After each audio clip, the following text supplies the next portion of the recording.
Welcome to the Evening News on Channel 15. I'm Joe. Our featured stories today include the release of the iPhone 6 and iPhone 6 Plus.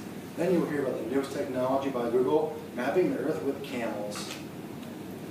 Apple has launched two new iPhones, the 4.7-inch iPhone 6 and the 5.5-inch iPhone 6 Plus. Along with larger screens and completely new iPad-style design, an ultra-thin body and rounded corners, the two new phones often offer faster processors, better cameras, and Apple's new Apple payment system. Apple's new iPhones are available in gold, silver, and space gray, and are available in 16, 64, and 128 gigabit capacity. The iPhone 6 pricing starts at $199 on contract, while the iPhone 6 Plus pricing starts at $299. While both models include the same 64-bit A8 chip and the same general design, there are several differences between the two phones. The iPhone 6 measures in at 6.9 millimeters, while the iPhone 6 Plus is slightly larger at 7.1 millimeters. Apple's iPhone 6 Plus also has three major differentiating factors: optical image stabilization for the camera, and a longer battery life, an iPad-style landscape mode that displays more content on the screen. Though the iPhone 6 Plus has optical image stabilization, both phones got some major camera improvements in form of sensor upgrades, improved tone mapping, better noise reduction, and a new focus pixel technology, which improves the phone's ability to select autofocus points. For videos, there's a new 240 frames per second slow-mo option, along with support for shooting at right side of the device for easier one-handed use. 188 pixels at 60 frames per second. The front-facing camera was also upgraded with a f2.2 aperture that let more light in and brand new burst mode capabilities. Both phones have an impressive new Retina HD display, with the iPhone 6 featuring a resolution of 1334 by 750, and the iPhone 6 Plus featuring a resolution of 1920 by 1880. Design-wise, the phones more closely resemble the iPad and the iPod Touch than the iPhone 5S. Both models have soft, rounded corners and a curved glass screen that melts smoothly into the thin metal body of the device. The volumes on the left side of the device are now pill-shaped, and the power button is located on the side, so you won't have to shift your hand to turn it off. Now, onto our story about camels. Camels are mapping the desert for Google Earth. They hope to get all the desert mapped with a special camera strapped to these camels' back. The United States and its allies are steeling themselves for an American defense that officials described Thursday as a years-long fight against the so-called Islamic State, a revelation that came as airstrikes plummeted oil refineries in Syria used by the terror group to help fund its operations. U.S.-led airstrikes hit locations overnight in a remote area of eastern Syria where ISIS has been using mobile refineries to produce oil that brings in up to $2 million a day for the group. The U.S. military was still assessing the damage to refineries by the oil airstrikes. While the support for the U.S.-led airstrikes in Syria has been dull, the support for the international coalition against ISIS in Iraq is growing.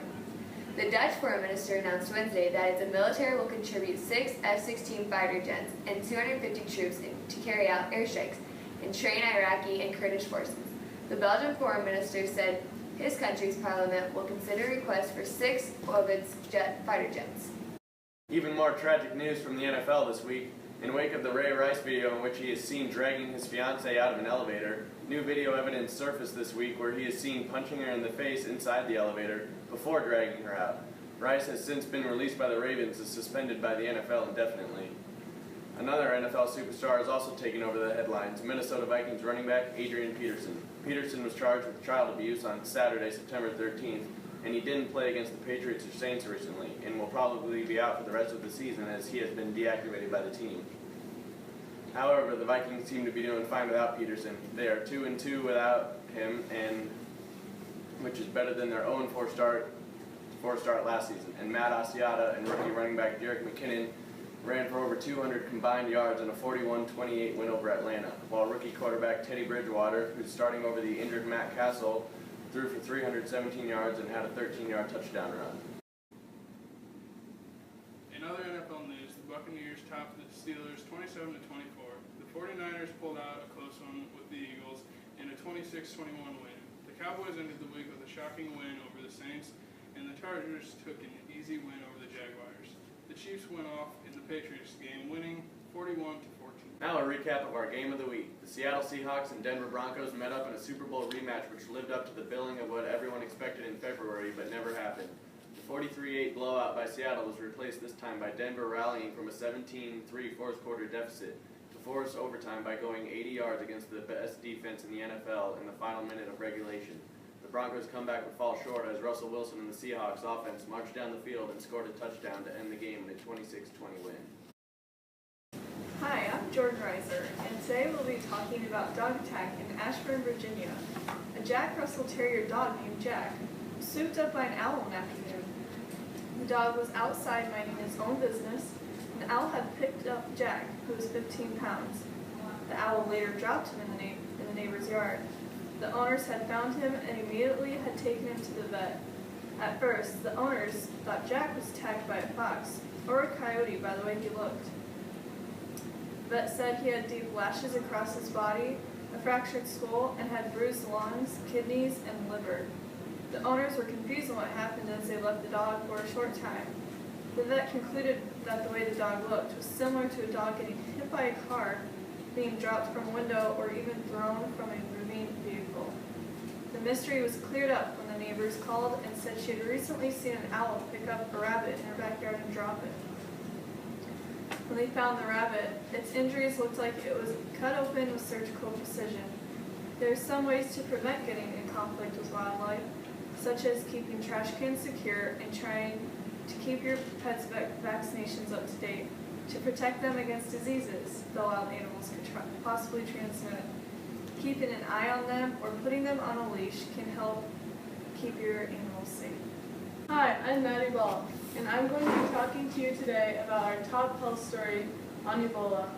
Ebola is an infectious and generally fatal disease with fever and severe internal bleeding, spread through contact with infected body fluids. The disease first appeared in 1976 in Sudan in the Democratic Republic of Congo. The outbreak currently started in West Africa. It is the largest Ebola outbreak since the Ebola virus was first discovered in 1976. The most severely affected countries are Guinea, Sierra Leone, and Liberia that have very weak health systems lacking in health facilities, so it is almost impossible to treat in Africa.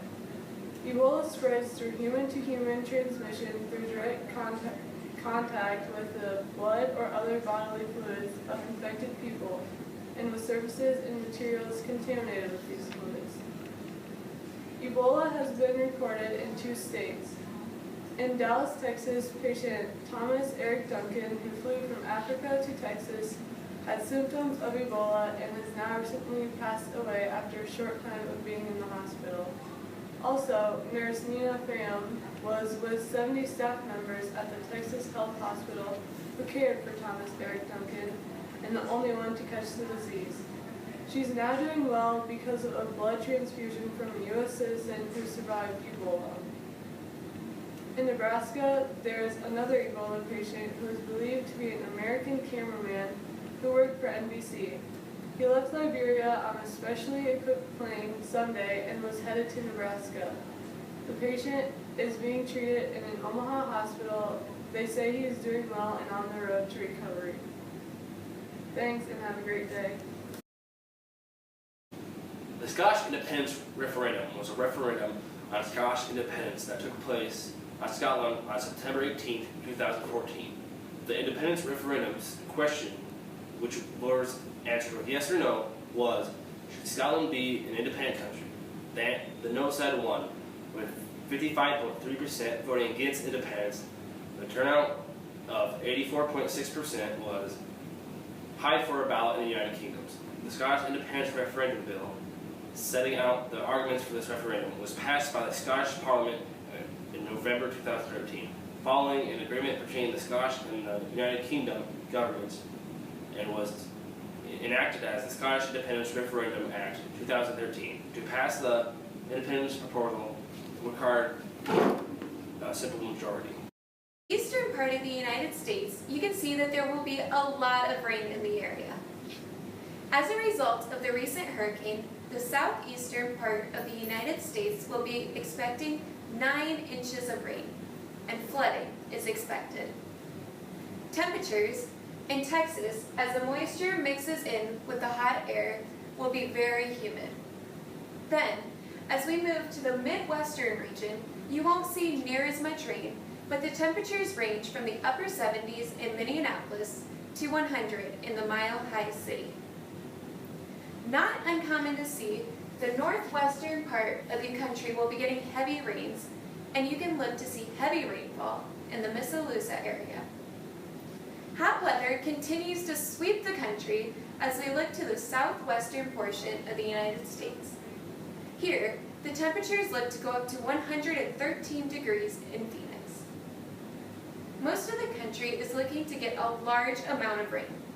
You will especially see heavy rainfall in the southwestern portions of Louisiana, all of Alabama, and most of Georgia, finally the tip of Florida.